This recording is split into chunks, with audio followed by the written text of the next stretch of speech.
We're good. Hello, Jason. Kia How ora. are you? I'm good, thank you. So, just try and get even I would say as yeah. close as I get. Just there. Yeah, that all perfect. Bit closer. Yeah, go ahead and talk. How's that? Oh, mate, beautiful. All good? Love it. Nice. Yeah. Now we were just talking. Well, I actually want to let's just start with the art space artists around Wellington and Sure. I kind of want to just give me a whole run through of that. You were Okay, saying? so that's a service called Urban Dream Brokerage. Okay. Urban Dream Brokerage has actually been going since about 2013, and I've been. It had a little brief holiday and came back last year. In a nutshell, we look to place artists, creatives, and social practitioners into vacant space or underutilised space, alternative space. The history of projects has seen things last everything from 1 day through to 3 years. Wow. And some of those projects have even created a income and have gone on to become businesses. And even in those spaces, usually when we broker these spaces, we look to get them free rental. But, those have been able to then maybe get up to a peppercorn rent and then up to a full rental. So it's kind of a very kind of interesting way of looking at space for creatives. And we really try to promote work that's about participation with the public. So, we're not interested in just making another gallery that might hang paintings. We want to see practitioners really kind of, for them, it's about them extending their work and making it participatory. But also it encourages those style of kind of creatives to come out of the woodwork as well. Currently, we've done a lot of work with City as a Theatre to kind of help activate a bit of that space about, which has been a great way to kind of get relaunched. I don't know, what else can I say about it? It's kind of driven, I could go deep about it. It's kind of extended out beyond Wellington. During the time it was going, a brokerage was set up in Dunedin, which is now running off its own right. It got contracts with Masterton City Council, Kapiti, Porirua, did a little bit of work up in Auckland, kind of in the same thing. So it's all about activating space. And essentially how we work, we're a free service. We have a submission that artists work their way through. We put that to a panel. We've got quite an interesting panel made up mainly of kind of what I'd describe as creative leaders in the city, but also there's a bit of property representation. And so we kind of put that through the mill. We'll put a submission through the mill, kind of have a bit of to and fro between us and the artists. And then, if everything's all go, we then go out, and really a big part of my job is relationships with property owners. And that's a whole other world in itself. I describe it this way: there's never any lack of ideas coming from creatives around the city. It's a matter of pairing them up and getting property owners to kind of open up their places. And so those relationships become key. And, property owners are their own beast. Some of them are very open to this stuff and some of them aren't, and that's fair enough. We try to make things happen and try to liven the city up, which is the council. I will shout out Wellington City Council fund us, and I think it's fantastic that they do. And I think that they should be applauded for it because they get a lot of hard time in the media, and probably rightly so, but they also put some money into some good stuff as well, and we'd like to be, we're part of that. So yeah, in a nutshell. Yeah. So what are the can you give me an example? So if I was I'm guessing it's more performing arts, is that right? Rather than honestly, it's so wide and varied what comes to us. It's incredible, really. For an example, we've got a submission that's come in that we're working with at the moment where the beautiful story of it is that their mother was a very well-known arts teacher, science teacher, and then an arts practitioner in her own right, and a obsessive book collector. And so her house is virtually a library. And so this woman's come to us proposing that she wants to use her mother's book collection to start up what would be a community art and science curated reading room. And she wants to use that kind of as a bit of a community space, not just as the reading room, but then to encourage... This is the house itself, eh? Is this the house itself, or is this the... No, they want to find a vacant... So they're actually based in Karori, and they want to find an empty shop out there. Got you. Empty shop front, so they can make it a very public-facing and very open for anybody in the community to come in. But they also want to use that as a place to encourage locals to come and tell stories about the suburb and what have you. Right. So, it's not performative at all. But it's this beautiful community engaging, kind of curating this gorgeous collection of these books that have been made over the years, collected over the years. So that's one small example. Cool. And so you guys come in as though you find the venue for them, essentially. So you approve the project and then find the venue. Yep. And I would imagine, like, as a business owner or like a landowner, I'd be quite hesitant, mainly because it just takes up space that I could otherwise generate revenue from. Is that right? Well, that's exactly right. And, the idea is that while a space sits empty, and, that doesn't always just happen overnight. Sure. We only have to walk around the city and we all see shops that end up for lease for, sometimes months, if not years on end. Our proposition to property owners is that, and we try to hold these stats, and I think the official stat in our off our website is that 70% of the properties that we reactivate end up getting leased within a month or two of us kind of activating them. Right. And some property owners understand that. Some that we deal with are like, yeah, we'd love to get something happening in there. Maybe it's been for lease for a while. We know that if we can get some activity, that's going to kind of bring some interest to the space. Yeah, so sure. some are kind of on that wavelength and understand it. It has happened, it's rare, but it does happen that occasionally a property owner will actually front foot it and come to us and say, hey, I've got the space, it's not moving, what can you offer for us? But then also right through to, like I was explaining earlier, like we've got a group that we're kind of working with slowly at the moment because they're a collective that want to take an open public space. They're an arts collective, everything from kind of visual artists to filmmakers to people doing kind of alternative fashion and what have you, alternative media, who work as a collective who want to have a open presence in the city. Yeah. So we're trying to work with some key kind of property owners to find them a more long-term space that the property owner maybe is having real difficulty. But, this always becomes precarious. There's always, once you get that license, there's always a clause in there of like, hey, 2 weeks notice and you're out, but the artist knows that there. We're upfront about that. And that gives gives an interesting tension to everything as well. I was going to say, it does feel like it almost puts you on your toes Yeah. to kind of work faster, get things done a bit quicker. Yeah. Are the landowners actually generating any revenue at any point, or is there like rent, or is it just really just a charity thing on their half? At most, if it's a temporary space, we'd be looking for free rental, but obviously we'd pay for any utilities. Gotcha. And we properly license it all. We provide public liability insurance, like all of that kind of thing. Mm-hmm. And because we've got history, we're known to property owners, so there's a relationship there and there's an understanding and there's I guess a trust really. Sure. We don't just accept every proposal that comes across us. And so we like to think that we represent and deal with some, good high-end creatives. And so the work is quality. So we can deal with landowners and say, you're not just going to get like something random popping up in your space. Yeah, right, it's right. good quality work. So it does it because it's very much a trust relationship, Sure. And there's some property owners that we've got really good relationships with because they're open to it. We've historically done maybe a few different activations in their properties.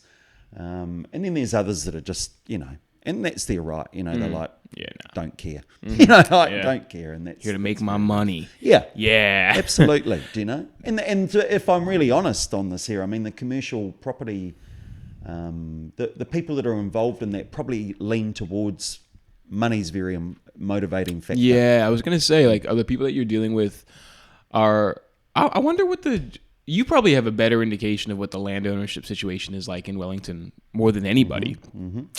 Is it a lot of Wellington-based people who own a lot of the land here? It's a great question. It is such a good question, and I love it. And I think about it quite a lot. I break it down like this. You've got big corporate ownership, often based offshore or not in the city. Right. Might be a group of investors or something like that there. They often own what I describe as big buildings down the big end of town. It's like the Price Waterhouse Coopers. Well, obviously not the Price Waterhouse Coopers, but let's have an example. Yeah, Cornerstone Building or something. Yeah. Well, so they're probably not one, actually. They're probably a little bit more locally based. Right. This might be like an international Malaysian-based outfit or something like that. Gotcha. There, and they own a couple of big buildings down Lampton Quay or something. Then you get what I describe as probably the New Zealand equivalents of that are maybe based in the city, but also maybe based from, it might be somebody like the supermarket owners, for example, pardon me, who might own a bit of significant commercial property around the place. Then you get to how I describe them are the kind of the more family-based big business. So, Cornerstone, and I'm not saying that they are family-based, but Cornerstone would probably reach into this. And there's some key, this actually relates very much to the other work for the Fringe that we will talk about. Key people that maybe get involved in developing the city. So they don't just own, they also develop. And they maybe develop office and residential and, they're kind of, so that, and how I find them is that they're more invested in their community generally. Because they live here, right? That's right. And so they're a different kettle of fish to deal with. And they're probably the group that we get the most success with. Yeah. And I could rattle off a few names. They develop stuff around. McGuinness. McGuinness is the classic. I will say that because I work closely with them. But, Morris Clark, Cornerstone. Do you get the Todd family at all? I don't. Well, I know that they've got a bit of ownership, but we don't seem to have come across them. Do you see the landscape changing at all? Like, do you see more international buyers coming in? Do you see it more just growing from like a local source, or? I can't answer that because I'm not at that kind of like level of. Yeah, I'm not really at that kind of sales driven part of it. Got you. Yeah. The other one I'll just shout out to. The other one, this is the interesting one I find. There's a number of places around where actually nobody owns the whole building. It may be that somebody owns, say, 4 of the shops at the bottom of a building. And so that when you approach them, they're different. They're like a single person. They might be a business owner themselves. They may have a side business, whether it's retail based or whatever it might be. And they've decided to invest in a unit or units. They're a whole different kettle of fish because essentially they're like a small fish in a big pond. Yeah, of course. Who always, the thing I notice is that when they have a shop for lease, they want it rented because they don't have necessarily the deep pockets. That big they need the money. Do, That's right. And so they're an interesting bunch to deal with as well. I find them, they're cut and dry. They're either like really into what you're into and will open up their places really generously and be fantastic, or they're way too nervous and don't really understand this esoteric idea that we're coming with and are just like a flat no. Do you know? That's how I kind of see the city to me is kind of broken into 4. It's interesting because I imagine on that end of town, it's more international. It's way different. Yeah, which is like the Lampton Quay. And then you come more down this area, Cuba Street. Correct. And then probably even more so in Newtown. I don't know if you have anything out there, but like... Well, I'm only just going to go reach out there. You hit the nail on the head. It changes completely as you move through the city. And there's a lot of construction going on, which, speaking of, your Fringe show. You like that segue? That was pretty good. I was pretty chuffed with that, actually. Yeah. I completely ruined it by asking you if you liked it, but no, that's good. That's good. Segues are good. So your Fringe Festival show, yes, the Builders Fringe. Builders Fringe. Thank you. Explain it to me like I know nothing about it for those who are listening. Okay, so the most simple way to try and describe it is that we're going to take a commercial building site where there's an apartment block being built live. We're going to set up a miniature sports grandstand in a position that's going to be facing into the building site. Okay. And then myself and some others are then going to be pseudo sports commentators and treat the building site like a sporting spectacle. and basically commentate live on what's happening on the building site in front of us. It's hilarious. It is very funny. And the commentators, it's going to be you. What are the backgrounds? You can't don't tell me the actual commentators, but their backgrounds. Are they comedians, entertainers? Are they performers? Yeah, they're definitely performers. But I'll be running most of it. I'll be the kind of the main point, partly for logistical reasons.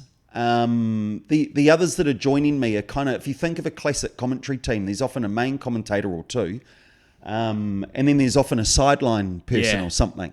And so my kind of offsider commentators are going to play more of that role. So we're actually going to get them into the building site.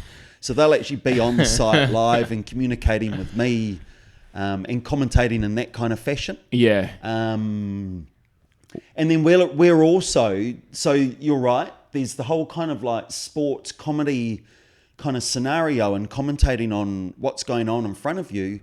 But there's also an opportunity to kind of get deep into all of this and the politics and the what's happening. Yeah, definitely. And so throughout the commentary, we'll be having a role of kind of running guests coming into the commentary box with me and actually using them as a bit of an interview platform. And there'll be everything from people that are involved on it, so the developers, there'll be builders, plumbers, electricians, the engineers, the architects, the designers. How long do you have for the show? Are you doing an hour or 2 so hours? We go for 3 hours each day, and we purposely go over the lunch hours. So we start at 11:30 each day and finish at 2:30. Okay. And we go for 3 days in 1 week at one site, and that'll be there's a site down on the waterfront, and then the following week we'll be going for 3 days, same hours, at a different site, which will actually just be up the street here at the Victoria Lane Apartments. That's huge. So if I buy a ticket, it's free. There's no tickets. You just walk up, and you just show up and then chill out and then watch it. Okay, wow. And if I could just talk a little bit about the background of this, not the development of the show, but so at one stage in my other day job, outside the front windows, there was a building that then got, over the course of 3 or 4 years, there was a building that got completely demolished and then completely rebuilt. Mm-hmm. And what happened over that time was, from the minute that work started on the outside, at lunchtime every day, I was in the business district where I was, there'd be a bunch of office workers, blokes usually, white, middle-aged blokes, who would go up the road, buy themselves a sandwich, come back and sit outside our business or stand outside and just watch the building for their lunch hour. And they'd sit there and they'd be there every day. Same people each time? Oh, I guess generally, do you know? And so I started to say, I myself became utterly fascinated by everything. I would often set up my phone actually in the window of our work and time lapse when I saw because I'd have to be busy working. I'd be like, and I'd go home and watch. It was just fascinating. So, I came to view it very much as a theatre. And, and look at those workers as kind of like the actors. Yeah. And they had this natural audience. And so really what I'm trying to do is recreate that. I'm purposely trying to make it happen in the lunch hour so that people have got something that they can come and just wander along to. And I'm still negotiating this. Hopefully we'll have a coffee machine. If not, they may even have a little bit of kai for people to buy themselves. But the idea is very much come along, enjoy your lunch, sit down for half an hour or something, watch the building, listen to a bit of entertainment, maybe get a bit informed by some of the interviews and saunter off. What do you think it is that captivates those, as you say, like middle-aged white men just watching the construction? Is it that it's just different? Is it that it's the magnificence of building a huge building? I think there's a natural curiosity of building. There's a natural... it is actually theatrical. Like when you stop and look at it, there's a lot going on in those sites. There's big machinery happening. I think there's a natural curiosity. And look, it isn't just... I say it facetiously. It isn't just the middle-aged guys that are into it. I get totally. I guess they're kind of, maybe I look at them and I think, gosh, probably in the weekend they do a bit of work on their deck or something like that, and then they get to come and see this big kind of construction end of town. one of the things I found quite cute is that often the builders, if they noticed they were being watched, they definitely like that. You know, there was that whole kind of... So there was this... Keep moving, yeah, let's but go, there was this boys. whole, like, kind of... Just this beautiful tension that I watched between the two, you know? I always remember the biggest weeks were the weeks where they constructed and deconstructed the big cranes that they put on the sites. And that's, like, unbelievable to watch. It's just fantastic. And the guys that were setting up the crane, I mean, they were just like, they were so the alpha, you know, they were like Lads. the silverbacks, the gorillas of it. They had the biggest machinery, they had big tools, they knew that everybody was watching them, and they loved it, you know. It was just this beautiful theatre, and these, you know, these office guys would just be like mesmerised by these. So I do think there's I do think that a lot of people, not just men, but I do think a lot of people have a fascination of construction. And so I think that's the basis of it.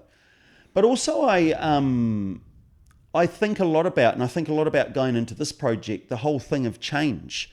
You know, that I think people too are fascinated by the change in their city. And this is a bit of the discussion I want to bring to the whole thing is, you know, we see our city change in front of us over time. Well, my line that I've been using is that we see our city change, but we don't always stop and notice the details as it's happening. Mm-hmm. And so I want to highlight some of those details.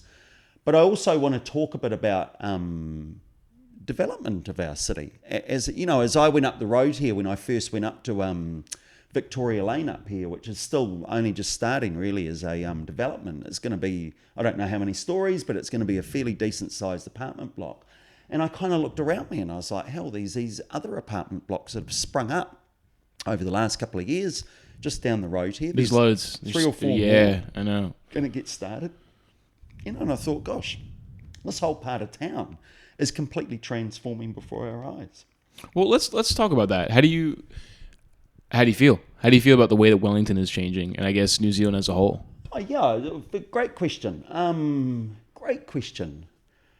Oh, how is that? Well, you know, I've been in the city long enough to have seen it change. This comes back a bit to our urban dream brokerage stuff as well. Yeah. I've been in the city long enough to see it change from very little apartment life in Wellington. When I came here as a young man back in the very early 90s, you know, Wellington was full of lots of kind of, a little bit like this, kind of open warehouse creative spaces. Mm-hmm. There were often buildings would often have like, you know, spare kind of space, a bunch of creatives. They might be music based, they might be theatre based, they, you know, whatever it might be, would often congregate, live, work in these kind of creative spaces, you know. And then over that time, we've seen the city gentrify really, and, you know, purpose-built apartments coming in. And Tory Street's the classic. I mean, that's where the bulk of them have kind of started. And then if you look at how that part of town has then changed because of that there's now retail and kind of hospitality precinct.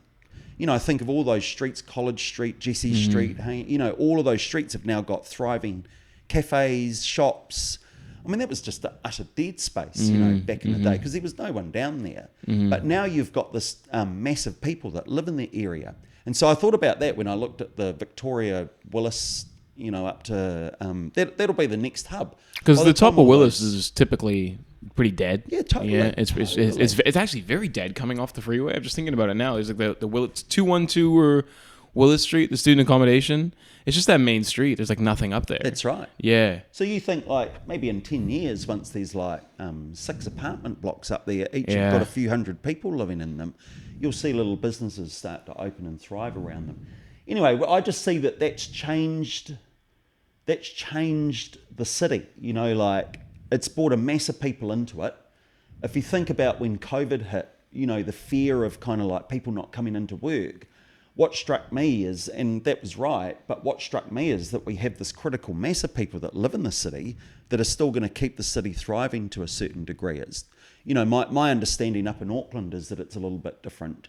You know, they don't necessarily have the kind of the the critical mass of people living in it all the time. A lot of the people living in apartments there were international students or maybe a little bit more tourism based, so that's dried up. So they don't have that critical mass of people in the city hub kind of keeping it running and ticking over. So I see that changed in Wellington, what that inner city living has brought. Does it make you sad to see that change? Oh, no, I don't get sad about it. I do miss the creative space. Sure. And if I talk to that, that's definitely what Dream Brokerage looks to reclaim. Is, because what has happened, and I guess, I'm not going to say sad is the word, but it definitely makes me a bit wary, is that it's also, space has become a premium.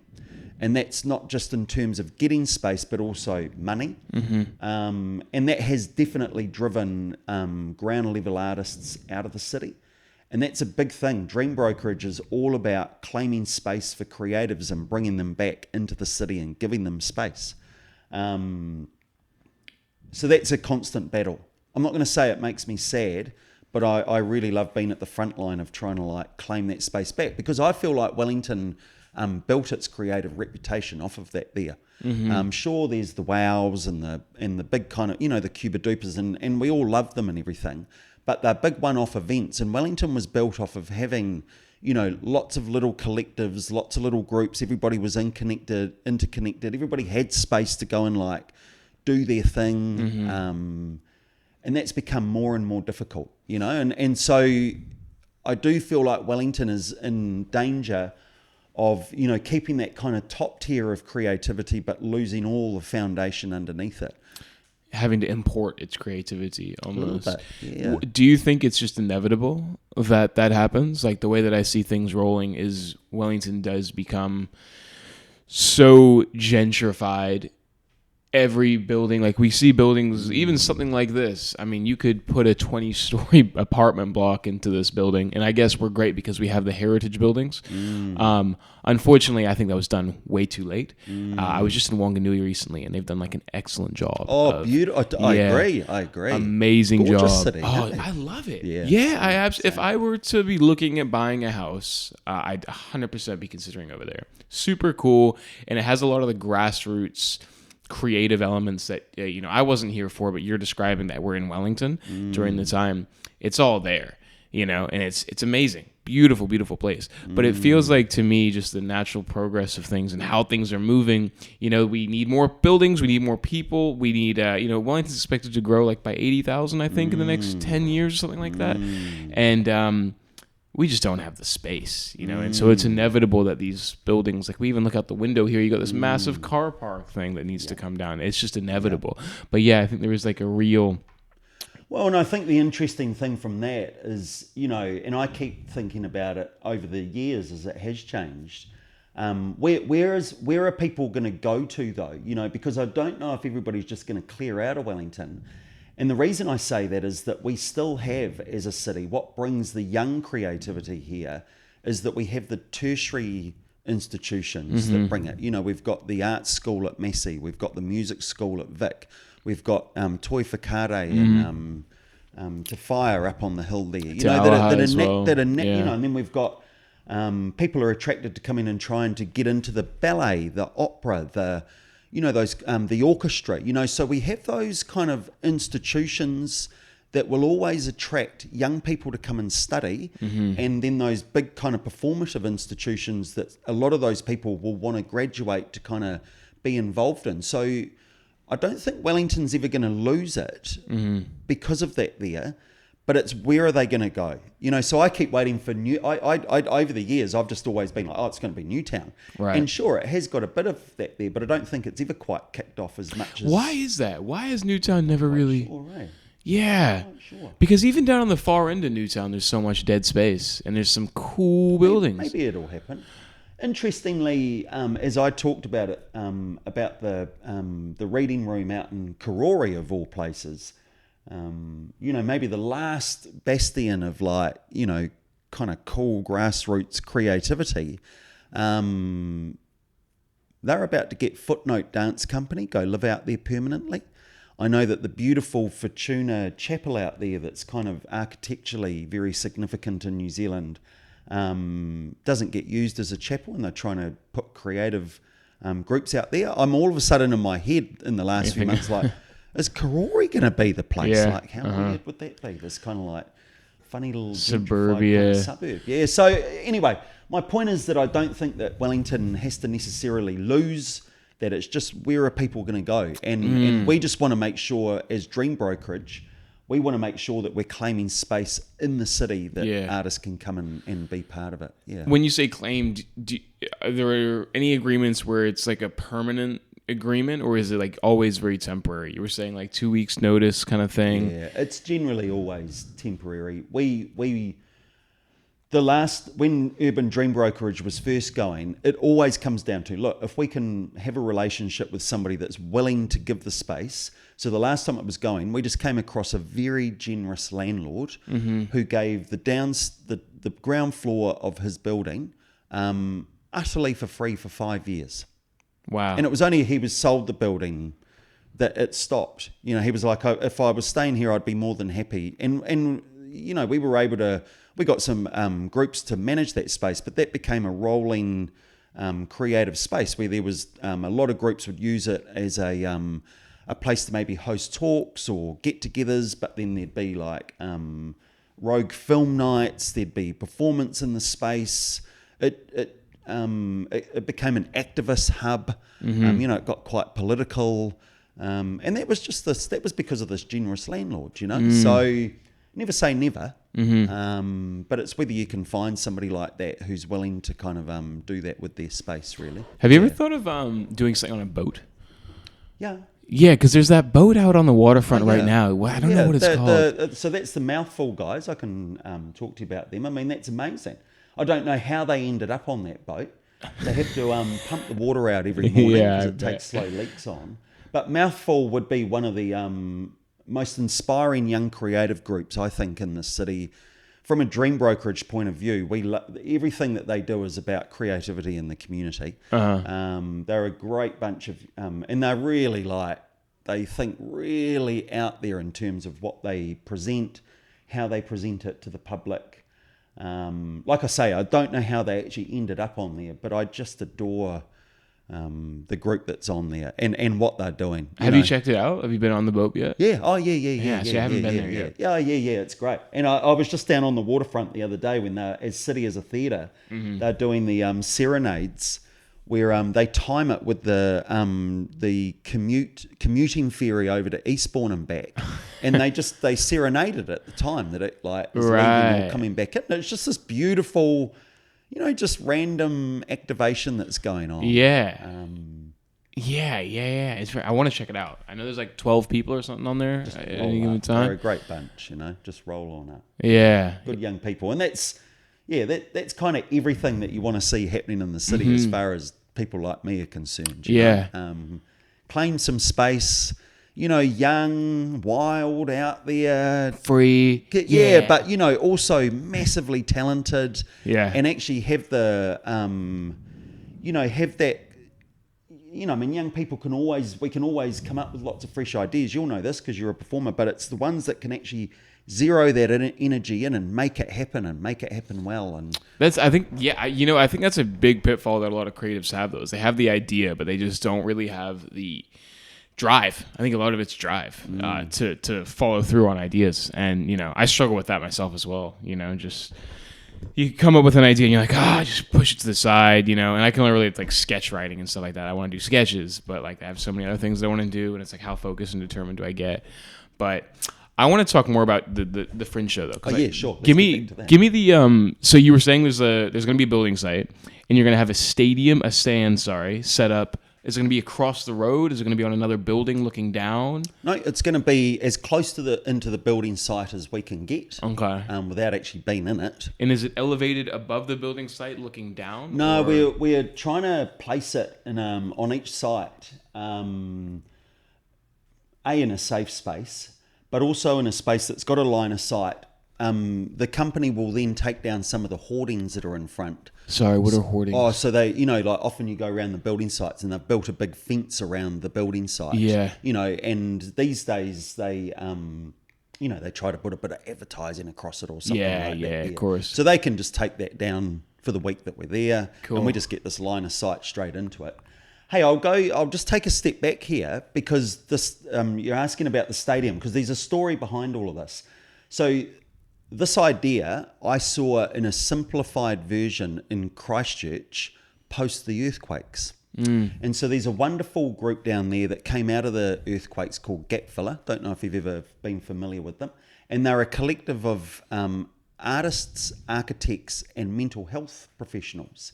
And basically they were like, post-earthquake, they're like, man, our city's buggered.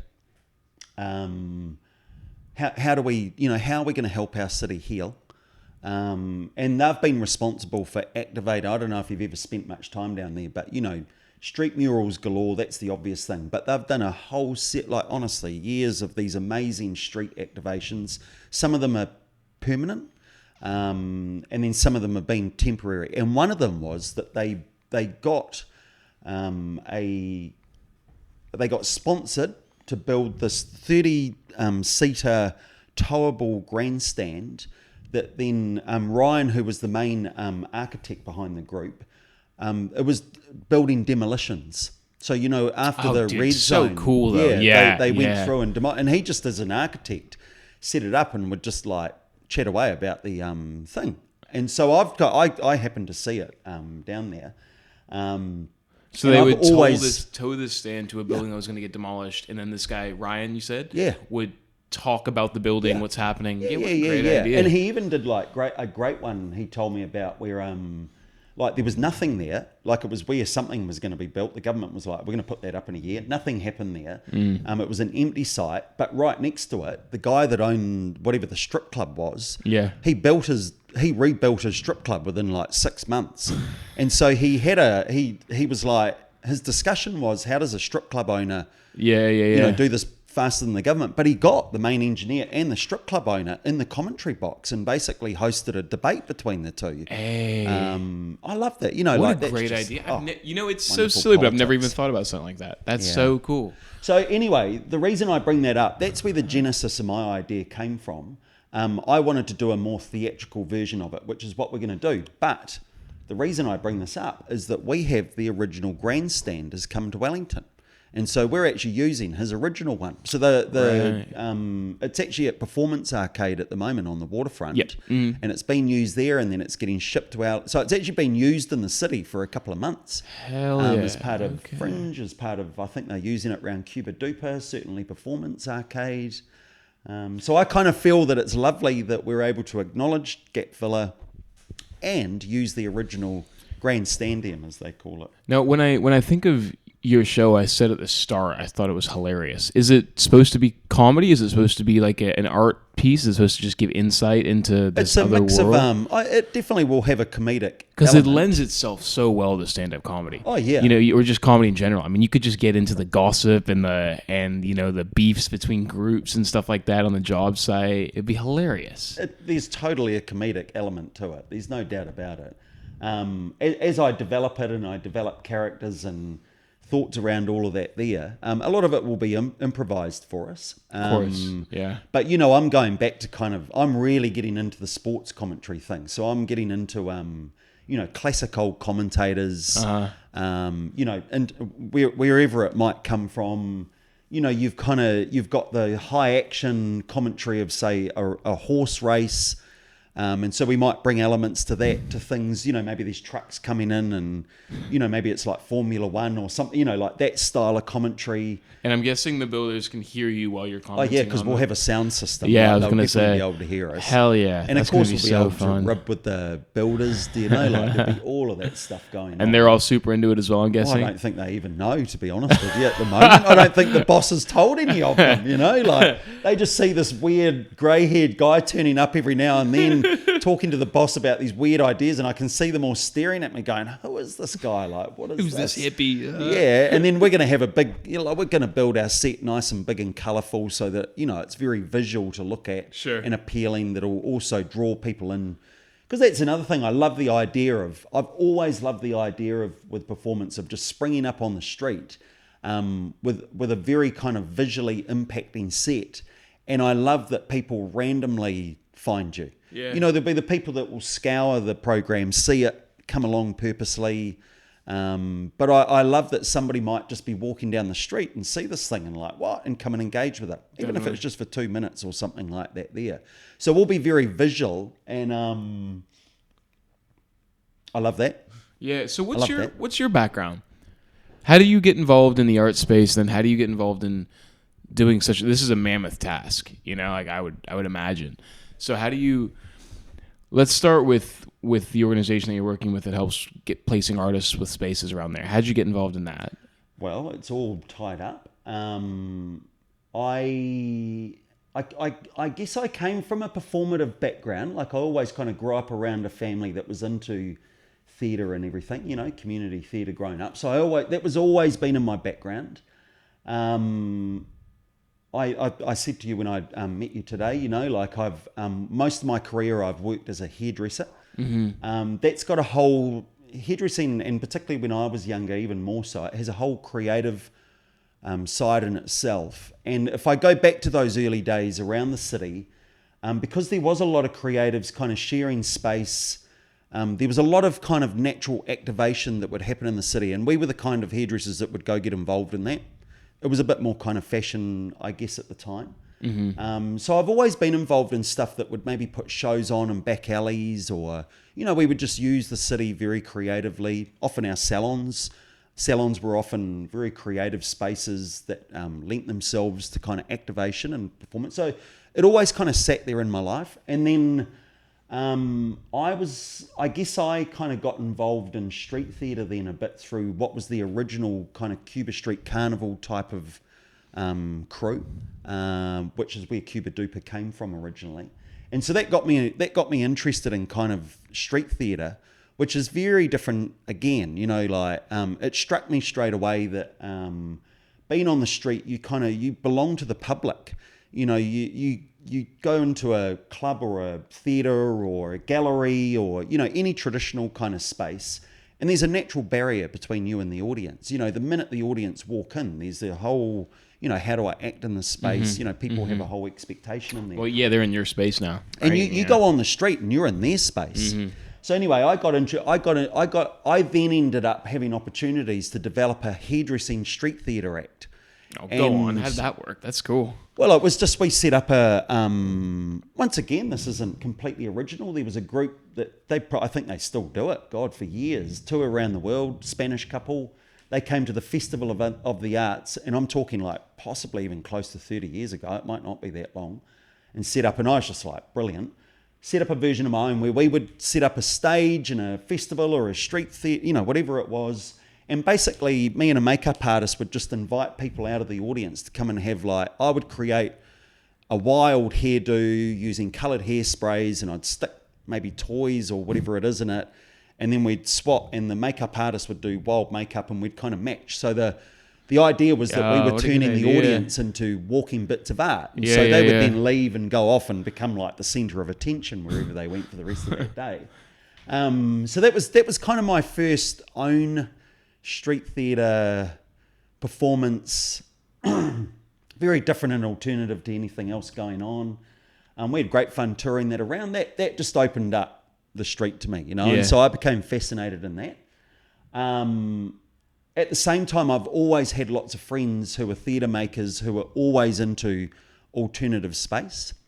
I then teamed up with, and I'll shout out to them because they're legends in the city, Barbarian Productions, Joe Randerson and Thomas LaHood, top notch. Joe's one of New Zealand's most brilliant, challenging theatre making and writing political minds. And Thomas is essentially a clown, but their company, husband and wife, their theatre is just off the hook, and they're always after alternative space. We developed a show together, so basically we dared each other. They're like, okay, you're into street performance now. And we came up with a scenario called Political Cutz. Mm-hmm.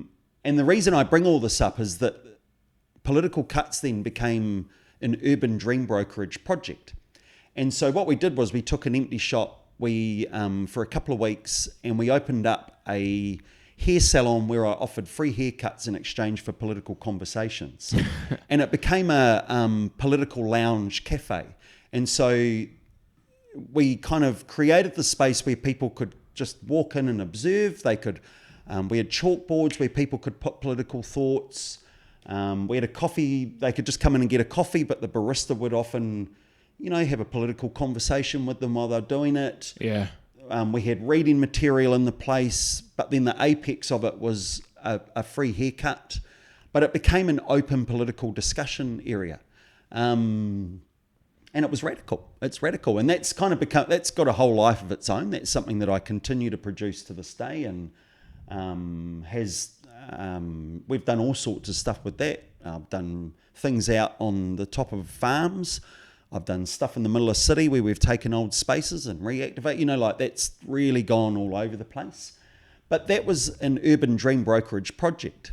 Mm-hmm. And that's where, for me, I came into contact with Urban Dream Brokerage. And so, we went to them and we were like, hey, we need a space to put a salon. And they brokered space. And so I started a relationship with them, got involved with more projects, and now I find myself running the brokerage. Yeah.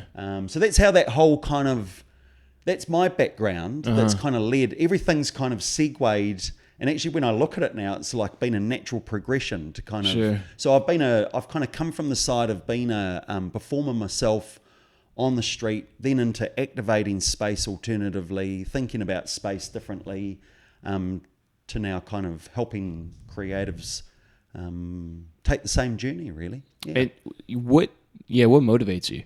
Like, what's... That's a good question. Yeah, I mean, like, I always find it very interesting with artists because it's probably the most diverse range of, like... Well, I've got to say, at the heart of it, I've always loved performing to a degree. Mm-hmm. So you like to be seen? You like to be heard? I suppose so. I love providing that for people. Do you know, like, you're somebody that goes on stage and in front of an audience. When you connect with people, that's a real kind of personal buzz. Sure. And I think for every performer, that's at the heart of it. That and I guess over the course of my life, I've come to understand that, that's kind of a skill in itself that not everybody has. Mm-hmm. And so I guess what motivates me is that, and it's probably changed over time, is I love that platform you can create with Political Cutz, and I'm taking a bit of the Political Cutz into the Builders Fringe, of using that platform to kind of open discussions for people. I use the word politics a lot, but open politics up. Mm-hmm. With groups of people, where you don't always talk about it. You might talk about it in small groups, maybe with people close to you, but to kind of open all that up in public, I feel is a very powerful thing. It kind of surprised me when I first did it, kind of how powerful that was, Do you think are people open to having those conversations? Absolutely. Because I feel like people are open to having those conversations with people who are similar to themselves, not with somebody who has a radically different idea. Totally. So I'll jump in and say I love trying to bring people that are radically different together. And we've always been about like creating, first of all, a safe space where people are, so you kind of, if I think about Political Cutz, if you set up an atmosphere where it's very relaxed, it's kind of visually quite appealing. You can cut, we provide different spaces for people to be able to engage as much as they want to. You see, it kind of opens people up. Mm-hmm. And do you set these places up with the intention of understanding, convincing, changing their opinions about things, or it's about listening? And are you open to your own opinions being changed as well about things? I think that's natural in the course of conversation, but it's never about my opinion. Right. It's more about understanding their opinion. Yeah, and creating discussion. The most powerful moments in the Political Cutz salons are where you have a group of people, maybe somebody's having a haircut. Just screaming at each other. Or no, just talking to each other. No screaming, actually. In fact, we have a rule, no shouting, no swearing, no cussing, just all of that kind of thing, so that it is a safe space. But, giving people, managing those conversations with a random group of people that nobody is dominating, that, for us, the skill that we've developed is making sure that everybody's voice is heard, and encouraging listening and openness of ideas. We've never had anybody get into a heated argument in one of our spaces. We've seen lots of difference of opinion, but have always been able to manage those conversations in a way that it never gets heated. In your experience, what is the best way? It's weird because you were saying, understanding, but at the same time to get through to somebody else. If you do have a different point of view that you 100% believe is right. Do you think the first step is being willing to listen to the other person's and being open to having your own opinion changed? Yeah, is that the first step to go about it? I mean, from my perspective, I just remove myself from, any opinion for me personally. You've always, it's so fascinating. I mean, the public, God, when you open up to public, everything turns. Some people turn up and they have very strong ideas, but then other people turn up who are, maybe don't even think about politics that deeply, and, have often walked out of our place going, God, I just feel so much more informed. Maybe they haven't contributed at all. They've just sat there and had a listen, So it can kind of cut both ways. I guess what we're going to do down at the Builders Fringe when it comes to the politics is it's not going to be so much of a discussion with the public. But, I'm hoping through those interviews, and I'm trying to get a really diverse group of people to kind of be up, and particularly when we get into the talk about, some of those interviews will be specifically about the build and building, but some of it I want to delve into some of the politics of how people do feel about their city changing. That's not necessarily going to be a two-way thing. That's going to be like, well, what's your opinion? How do you feel about it? Which is quite different to Political Cutz, where it's kind of very much about people responding to somebody else as such. So now, are you recording any of this? Are you capturing it in any way, or is it just a time and place? It's going to be a bit of a time and place thing. Good question. I have toyed because I think there'd be around real merit to just even having an audio recording. I was just going to say that. I do wonder if I will end up recording each day on a hard drive or something like that. I think that'd be very fascinating. Yeah. I think you could even put it in as a series, release it if you wanted to, or just putting it out there just to have it on record. Yeah, I do agree with that there. Yeah. Because some of that will, and you probably know with this here, with my Political Cutz, I actually spent last year, because of lockdown, I was going to do a big pop-up, blah, blah, blah, with the election, all of that. Wasn't the right year to do it, obviously, COVID. But I ended up doing a whole series of, I did them as Facebook Live haircut interviews over the year. Cool. And so very much came to understand, a little bit like what you're doing here, podcasting, recording audio, dealing with it and what have you. Everything we'd done had always been in the moment, live. Yeah. So that opened up that whole world to me, and the power of kind of capturing conversation. Yeah. I guess the thing I think of in the back of my head, and I have as I've thought of the Builders Fringe conversations, is editing. Yeah, if you just captured the whole thing, you'd be all good, right? It's very easy. Just render it, chuck it on a USB stick, you're good. This is very simple as well. There's a bit of a pain in the ass syncing up the audio with the camera and stuff like that. But for the most part, it's pretty straightforward. It's just when you start chopping it up into clips, that's where it becomes a real pain in the ass. That's where I spend hours. Yeah. Well, mate, this has been fun. Is there anything else you want to shout out before we finish up? I'd like to, I would actually. I'd like to shout out to the, for the Builders Fringe, I'd like to say that the developers, so, this is going back to talking about the city and the different type of people about. So it's Willis Bond and LT McGuinness who are, connected. That's the two companies, one develops, that's a family company. The fact that encouraging me to do this on their site, excuse me. I think that's great. I think that they need a bit of applause for absolutely opening for doing themselves that. Up. For being developer, business people at the end of the day, hard-nosed developers, big buildings, all that goes with it, who have got the imagination and quite frankly the balls to go and back something like what I'm doing and actually help me make it happen. I'm basically co-producing it with them.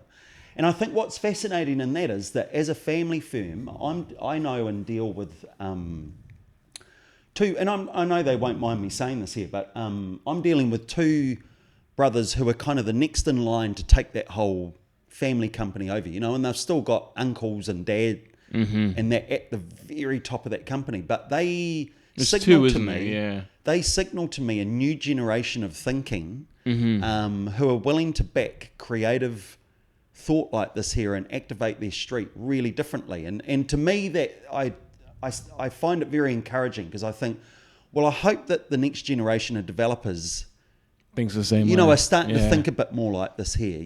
There's a lot more talk these days about, our urban life and our urban streets, and not just putting buildings up, but making sure that everything around them works and functions well. And so that I'd like to shout out to them, because I do feel like that this is a real punt for them to really kind of back this and put it on their space. And I don't see anybody else in the city doing something like that there. So I'd just like to shout out to that, actually, because I think that that's really cool that they're allowing me to absolutely to do it. Yeah. Well, next time I build a multi-level building, I'll I'll hit them up and I'll leverage their networks. Can't wait for your next one. Yeah, exactly. Well, hey, Jason, thank you very much. Oh, thank you, Gavin. Yeah, cheers.